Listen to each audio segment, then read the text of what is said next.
आज हम यहाँ committee standing committee national health service की तरफ से अनऑफिशियली यहाँ आए थे और ये कल जो वाक़या एक हुआ है ये बहुत हौलनाक वाक़या हुआ है। खून के आंसू हैं और मेरे ख्याल में इससे बड़ा इस मुल्क में वाक़या हो नहीं सकता कि नौमौलूद बच्चे 14 बच्चे जो हैं वो इस जान से चले गए हैं। बड़े जो हैं उन्होंने तो ज़िंदगी देखी है लेकिन नौमौलूद बच्चों ने अपनी ज़िंदगी नहीं देखी है, उसने कुछ नहीं देखा। तो उस हवाले से हमने आज तफसीली विज़िट किया है और आज जाके हम असेंबली में इमरजेंसी स्टैंडिंग कमेटी की मीटिंग कॉल करते हैं और ये देखते हैं कि जो प्राइम मिनिस्टर ने कमेटी बनाई है वो कमेटी किस तरीके से वो अपना वर्जन देती है। और हमने जो यहाँ विज़िट किया है उस हवाले से ये मेंबरान जो है वो मुख्तलिफ़ पार्टी से ताल्लुक़ रखने वाले हैं और मुत्तफ़िका हमने ये देखा है कि ये जो कहा गया कि एसी से एक स्पार्क निकला था जिससे ये आग भड़की है 1 मिनट में, तो वो हमने यहाँ देखा और यहाँ क्रॉस क्वेश्चनिंग भी की और हमने अपने तजर्बे से ये देखा कि ये सोर्स ऑफ जो फायर था वो हमें नहीं मिला, क्योंकि यहाँ किसी ने ये कहा कि एक एसी पुराना एसी जो था उससे ये स्पार्क निकला था। वो एसी काम ही नहीं कर रहा था, काफ़ी अरसे से वो एसी काम नहीं करता और बाकी 2 एसी जो थे वो पोर्टेबल एसी थे।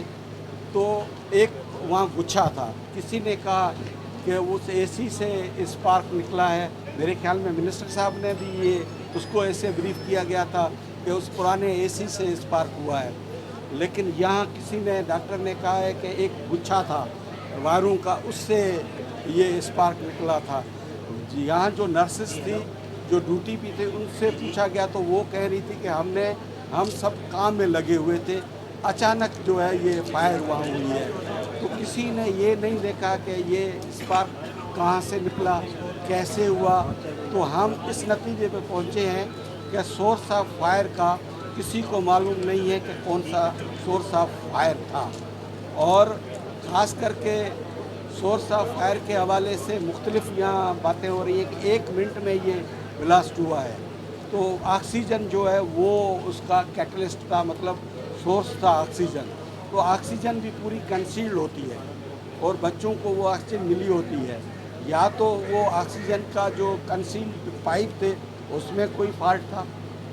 कुछ कह रहे हैं कि हमने अचानक ये फायर देखा, आग देखी कि हर बेड से वो आग निकल रही थी। तो मेरे हवाले से ये एक तो फाइनल है कि कोई सोर्स के हवाले से इनको मालूम नहीं है। और सीसीटीवी के लिए भी हमने ईडी से पूछा कि आप सीसीटीवी से ये बता सकते हैं कि ये स्पार्क एसी से निकला है। तो ईडी ने सबको ये कहा कि वो भी उस सीसीटीवी में ज़ाहिर नहीं है कि वो स्पार्क एसी से निकला है। तो हम इस नतीजे पे ज़रूर पहुँचे हैं कि ये फायर सोर्स के हवाले से इनको कोई मालूम नहीं है, लेकिन कोई न कोई फॉल्ट ज़रूर या ऑक्सीजन के पाइपलाइनों में था या वायरिंग में था। और ये नर्सरी जो है ये 1990 की बनी हुई है और दूसरा एक जो वार्ड है वो नया अभी ब्लॉक बना हुआ है। हमारा ये देखना उसमें ये था, उसमें हमारा कंसर्न ये है कि यहाँ नर्सरी होनी नहीं। ये नर्सरी जो है वो जो न्यू ब्लॉक है, क्योंकि नर्सरी जो न्यूनेट बच्चे हैं वो सबसे ज़्यादा इम्पॉर्टेंट होते हैं, उनको नए ब्लॉक में रखना था।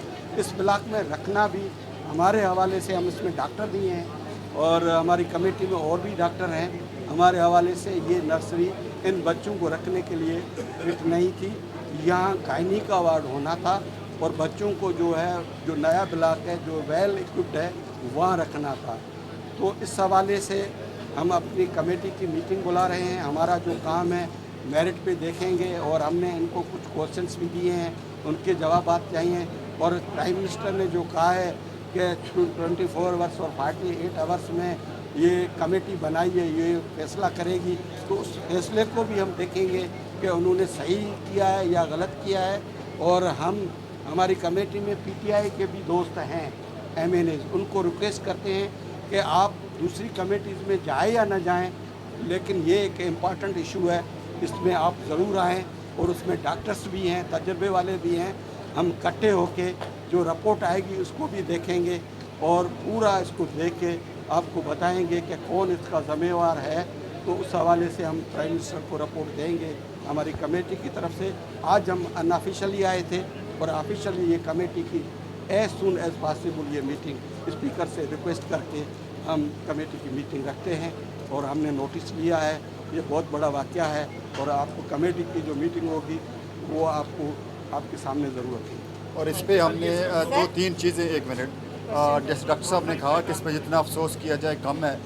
सब पूरी कौम जो है वो इस टाइम खून के आंसू रो रही है। हमने इनको दो तीन टीवर्स और भी बताए हैं कि एक तो हमें ये बताया जाए, कमेटी को बताया जाए कि आया जो है फायर का जो इन केस ऑफ फायर एक ड्रिल होती है, वो अपने लास्ट ड्रिल कब की थी और वो कितनी फ्रीक्वेंटली वो ड्रिल्स हो रही थी अगर वो आग लगती है। दूसरा हमने ये बताया कि इन केस ऑफ अगर फायर आपके चेक्स होते हैं कि आपके वो चेक कब ऑडिट कब हुआ, ऑडिट होता है उसका, ऑडिट कब हुआ, ऑडिट हुआ या नहीं हुआ।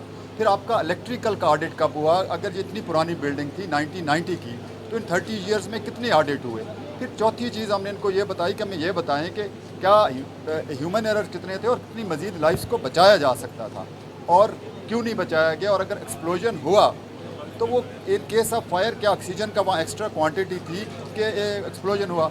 तो ये सारी चीज़ें इंशाल्लाह हम करेंगे जैसे डॉक्टर साहब ने फरमाया कि हम ऑफिशियल इस पर मीटिंग करेंगे और जो आपकी कमेटी होती है वो मिशन चेक होती है मिनिस्ट्री के ऊपर और गवर्नमेंट के ऊपर। इंशाल्लाह कमेटी पूरा अपना रोल अदा करेगी। बहुत शुक्रिया। इसमें एक चीज़ और मैं ऐड करना चाहूँगी कि जो इनके फायर अलार्म थे क्या वो काम कर रहे थे, नहीं कर रहे थे, ये भी उस रिपोर्ट में, कमेटी की रिपोर्ट में आना चाहिए कि फायर अलार्म कितने फंक्शनल थे या नहीं थे।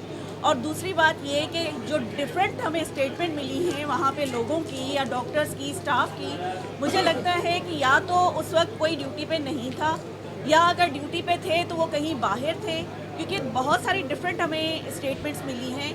मैं समझती हूँ कि इखलाकी जवाब ये है कि ईडी पिम्स और मिनिस्टर साहब दोनों को इस्तीफ़ा देना चाहिए, क्योंकि ये बहुत बड़ा सान्या है। और उन फैमिली से पूछना चाहिए कि जो 9 महीने अपने बच्चे को पेट में रखते हैं, डिलीवर होता है और उन बच्चों की अगर ये हालत हो तो जिनके बच्चे हैं, जिनके पास औलाद है, वो देखें कि उनके दिलों पर क्या गुजर रही है, क्योंकि हम फील कर सकते हैं कि जिनके बच्चे हैं वो इस दुख से कैसे गुजर रहे हैं। तो मैं समझती हूँ कि ये इखलाकी जवाब मिनिस्टर साहब का और ईडी साहब का कि वो इस्तीफ़ा दें और हमारी डिमांड भी यही है कि वो इस्तीफ़ा उनको देना चाहिए। सर एक सवाल है मेरा। सर आपने अभी अर्ज़ किया है कि यहाँ पे नर्सरी नहीं बननी थी, यहाँ पे नहीं होनी चाहिए थी, अभी नहीं होनी चाहिए थी, तो फिर किसकी परमिशन से, क्या मैनेजमेंट ने उनको परमिशन दी थी, किसकी नॉलेज में थी, किसके इख्तियार में था जिन्होंने यहाँ पे नर्सरी बना दी? देखें, इसमें टेक्निकल चीज़ें देखनी ज़रूरी हैं। ये हमने तो अपनी तरफ से भी बात की है, लेकिन टेक्निकल चीज़ें जो हैं वो देखनी चाहिए कि इसमें ऑक्सीजन जैसे कंसील्ड होता है और बच्चों को ऑक्सीजन जो है हर बेड पे मिलती है। तो ये देखना है कि बच्चों को ऑक्सीजन जो मिलती है तो उससे एक्स्ट्रा भी होना चाहिए या नहीं होना चाहिए, और बाहर एटमॉस्फेयर में वो ऑक्सीजन होती है या नहीं होती है। क्योंकि मेरे हवाले से, मैं बीइंग ए डॉक्टर, कि वो पूरी कंसील्ड होनी चाहिए और बच्चे को जितनी ऑक्सीजन चाहिए उतनी मिलती है, तो बाकी एटमॉस्फेयर में ऑक्सीजन नहीं होनी चाहिए। तो इस हवाले से हमें टेक्निकल जो बंदे हैं उनसे पूछना चाहिए। अगर टेक्निकल बंदे हमें कहते हैं कि ऐसे ऑक्सीजन एटमॉस्फेयर में नहीं होती तो ऑक्सीजन का फॉल्ट है, और वहाँ जो इलेक्ट्रिक से फायर हुआ है तो ये भी देखना चाहिए कि यहाँ फॉल्ट था। लेकिन सर मौके पे मौजूद जो वालिदैन थे ना, उनका कहना यही है कि यहाँ पे एसी का स्पार्क हुआ है। नहीं, और वो कह रहे हैं कि 2 से 3 दफा स्पार्क हुआ है, ये हमला सोर्स नहीं देख के भागा है। ये सोर्स नहीं मिला है। ये सब देखें, ये नून लीग से हैं, ये नून लीग से हैं, ये आईपीपी से हैं, ये पीपल्स पार्टी से हैं, ये जेयूआई से हैं। सब ने मुतफ़िका ये देखा है कि सब ने सोर्स के हवाले से कोई ऑथेंटिक बात नहीं की। वो नर्सेस थी, वो अपने काम में लगी हुई थी, और एसी ईडी भी बता रहा है कि एसी काम नहीं कर रहा था, और डॉक्टर गायनेक की जो हेड है वो बता रही थी कि वहाँ एक गुच्छा था। वो कभी कह रहे हैं कि गुच्छे से स्पार्क आया है, कभी कह रहे हैं कि एसी से हो रहा है, कभी कह रहे हैं कि ऑक्सीजन सिलेंडर फटा है, कभी हमने कहा कि ऑक्सीजन सिलेंडर वहाँ था भी नहीं, तो वो बोले कि वहाँ से हुआ, हर बेड से आग लगी। सोर्स का इनको किसी को मालूम नहीं है। वो जो खबर है हम कभी एग्री नहीं करते। डॉक्टर साहब ये बता दें अस्पताल इंतजामिया कह रही है 6:38 पे आग लगी, रेस्क्यू वालों को 6:54 पे इतला दी गई। टाइम डिले जो है ये किस वजह से, क्या इससे वाकई कुछ ये देखिए स्पेशलिस्ट हैं, क्या वो इंतजामी मूड चला सकते हैं? देखिए ये मिनिस्ट्री के हवाले से हम ये अपनी कमेटी में देखेंगे कि कहाँ ये फॉल्ट हुआ है, लेकिन जो असल हमें ये देखना चाहिए कि ये इंसिडेंट कुदरती है या नाहली है। तो हमें जो है ना ये डाउट लग रहा है कि ये टेक्निकल फॉल्ट वहाँ था। तो टेक्निकल फॉल्ट के हवाले से हमें भी यहाँ राइट पर्सन राइट जॉब पे लगा हुआ था या नहीं, ये भी देखना चाहिए कि इलेक्ट्रिशियन की जगह अगर वहाँ एक बायोमेडिकल का भी होता है, बायोमेडिकल की जगह एक दूसरा इलेक्ट्रिशियन लगा हो, इलेक्ट्रिशियन की जगह बायोमेडिकल वाला लगा हुआ, राइट जॉब राइट पर्सन नहीं है, तो ये सब देखना चाहिए। कमेटी क्या बताती है जो बनी हुई है, हम कमेटी की रिपोर्ट को भी स्टडी करेंगे स्टैंडिंग कमेटी में। मेक श्योर मुख्तलिफ पार्टीज़ के हैं, वो सब जो है किसी का इसमें मेरे ख्याल में कोई पॉलिटिक्स नहीं होनी चाहिए। सब हम एक हैं और सब पार्टी सब मिल के इस पर कोई ना कोई हम बहुत बड़ा अपनी इम्पैक्ट कर लेंगे। ये JUI से अपना वर्जन मेरा एक कंसर्न है कि देखिए ये नर्सरी जहाँ बिल्कुल न्यू बॉर्न बेबीज होते हैं, अब न्यू बॉर्न बेबीज के लिए आपको कौन कौन सी एहतियात करना चाहिए वो नहीं थी यहाँ पे। एक पुरानी नर्सरी जो 1990s में बना हुआ था उसकी क्या कभी मेंटेनेंस हुई थी? मेंटेनेंस अगर हुई थी तो पुराना AC क्यों लगा हुआ था? अगर मेंटेनेंस हुई थी तो ये सारे वायर क्यों खुले पड़े हुए थे? अगर मेंटेनेंस हुई थी तो उन्होंने ऑक्सीजन की पाइप्स को क्यों नहीं देखा कि उसमें कोई लीकेज है कि नहीं है? देखिए एक्सीडेंट कह के नहीं होता है, एक्सीडेंट इसीलिए कहते हैं अचानक। तो उसके लिए इंसान को आपने एक हॉस्पिटल खोला हुआ है, आपने एक बच्चों की नर्सरी खोली हुई है, तो क्या गवर्नमेंट को चाहिए कि इस नर्सरी को यहाँ बरकरार रखे? अगर वो एहतियात नहीं कर सकते तो they should finish it of. हमने ये भी कहा है कि 2 साल में आपको इस MCH के लिए कितनी बजट मिली थी और आपने कितनी यूटिलाइज़ की है और कितनी बार या आपने नर्सरी का खास करके इलेक्ट्रिकल और ऑक्सीजन का सिस्टम चेक करवाया है और मेंटेन कितना किया है, कितना खर्चा किया है, वो भी मांगा है। ये हमारी JUI की जब हमने विज़िट स्टार्ट किया और हमें जो लेके गया, आप सबके नॉलेज में होगा, बैक साइड से हमें लेके जाया गया जहाँ पे इनका हंगामी एग्जैक्ट भी है वहाँ पर, और हमने जो उस माहौल को देखा और वाकई लग रहा था कि वो सिर्फ एक नर्सरी ही उस सारे इस हादसे का शिकार हुई, आग धुआं और मतलब वो असरात सारे नज़र आ रहे थे। लेकिन हैरत की बात यह है कि हमें बताया गया कि जो सामने वाला बिल्कुल जो डोर ओपन होता है नर्सरी का, उसके सामने वाला डोर जिसको कैंगरो रूम कहते हैं, उसके अंदर 4 माएँ अपने 4 बच्चों के साथ मौजूद थी। तो बयानात में तजाद हमने उस वक्त देखा जब हमें ये बताया गया कि वो 4 माएँ अपने बच्चों को छोड़ के भाग गईं वहाँ से, और उन बच्चों को जो हीरोज़ कहलाए जा रहे हैं वो लोग जिन्होंने उन 14 बच्चों को नहीं बचाया, उन्होंने उन 4 बच्चों को बचाया और उनको रेस्क्यू किया। कल हमने यहाँ पर आपके थ्रू ही एक मदर का बयान सुना जिसने कहा कि हमारे बच्चे तो जल गए लेकिन इनके हाथों में एक छाला भी नहीं आया। तो ये सवाल भी हमारे सामने है। और प्लस उस कमरे में जो चादरें बिछी हुई है बेड के ऊपर, वहाँ पे ना कोई कालख का कोई धब्बा हमें नज़र आया, ना उस कमरे के अंदर बिल्कुल सामने पैरेलल कमरा है वो, और उसमें हमें कोई ऐसी चीज़ नज़र नहीं आई कि जिससे पता चले कि आग के असरात वहाँ तक पहुँचे हैं या नहीं पहुँचे हैं।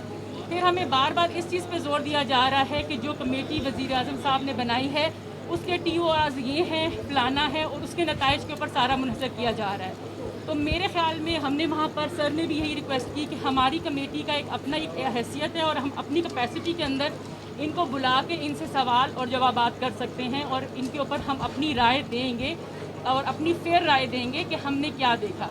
दूसरा, हमें जितनी भी वहाँ पर नर्सिस जो ऑन ड्यूटी वहाँ पर मौजूद थी उनके भी बयानों के अंदर मुझे तो यूँ ही फील हुआ कि जैसे उनको बिठा के एक तरह से कोई क्लास ली गई हो और उनको बताया गया हो तो ऐसे ही है। और वो वही कि वो एक सर वो सिलेंडर का वो जो एक AC का एक नक्शा खींचा जाता है ना कि ब्लास्ट हुआ उसके अंदर सिलेंडर होता है, तो मतलब वो एक तरह से क्रिएट करने की कोशिश की जा रही थी कि शायद AC से जो है वो एक ब्लास्ट जो है वो हुआ है, जबकि ऐसी कोई चीज़ हमारी समझ से बालातर है। और वो नर्सिस वहाँ पर मौजूद थी और 1 मिनट के अंदर अंदर ही उन्होंने स्पार्क देखा और उस पार्क के अंदर वो बाहर साड़ी उड़ाने के लिए चली गई, वो ये एडमिट कर रही हैं, लेकिन उन्होंने से किसी उस पार्क के अंदर उन बच्चों को बचाने की कोशिश बिल्कुल भी नहीं की।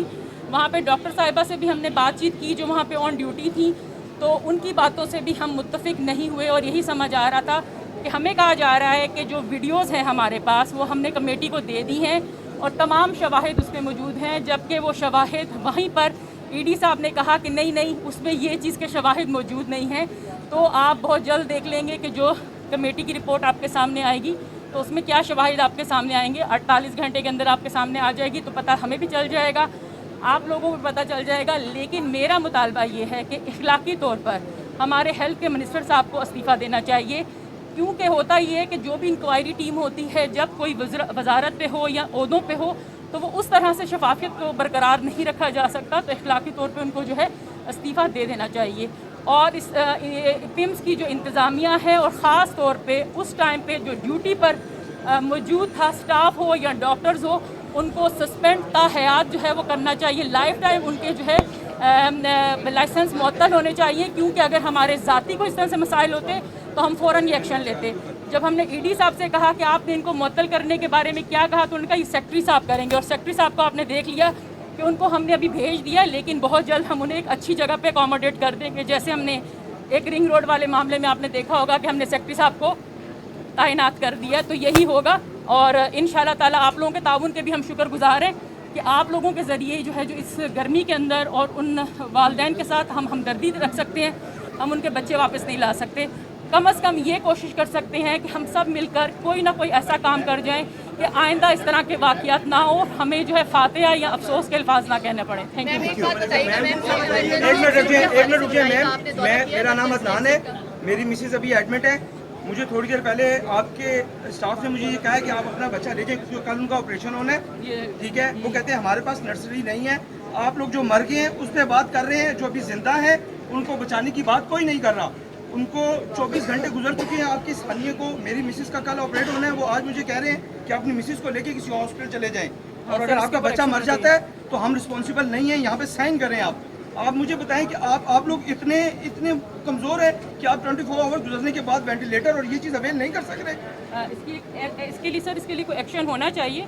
हमने उनसे सर ने भी सवाल किया था, नहीं मिनिस्ट्री से नहीं सर, इस सर ने भी ये सवाल जो आपने वहाँ पे किया था, बेशक हम इस कम से कम इतनी कैपेसिटी तो हमारी होनी चाहिए ना कि ईडी साहब आएँ और यहाँ पर जो वो सफ़र कर रहे हैं, जो जिंदा है, उनको बचाएं और साबित करें कि आया असल में वही असली हीरो है। मैम आपका वो मुझे वो लिस्ट दीजिए। आपकी मैम रुबाब है ऊपर बैठी हुई हैं, जो हेड है यहाँ पे, वो मुझे कहती हैं एक लेटर अभी आधे घंटे पहले मुझे कॉल आई है कि आप ऊपर आएँ, ये अपना लेटर लेके जाएं, अपनी मिसेज लेके जाएं, आपको हम BBH ट्रांसफर कर रहे हैं। नहीं हम जा नहीं रहे, लेकिन इसके 6 बच्चे हैं, ठीक है। और ये पार्लियामेंटेरियन जो है ना, ये आपके मसाइल सुनने के लिए अंदर सुन रहे हैं। मैं आपके, अगर आप पार्लियामेंटेरियन है तो मेरी आपसे ये रिक्वेस्ट है कि आपके पास इतने फंड्स होने चाहिए कि आप 24 आवर्स के अंदर इसको बहाल करें। जी ठीक है, बनिस्बत इसके कि आप यहाँ पे अभी बात करते हैं, आप इस चीज़ पे उठाएं कि जो बच्चे भी जिंदा बच गए हैं, अभी ये बात करते हैं कि ये होना चाहिए, बिल्कुल मिनिस्ट्री से अभी बात करते हैं।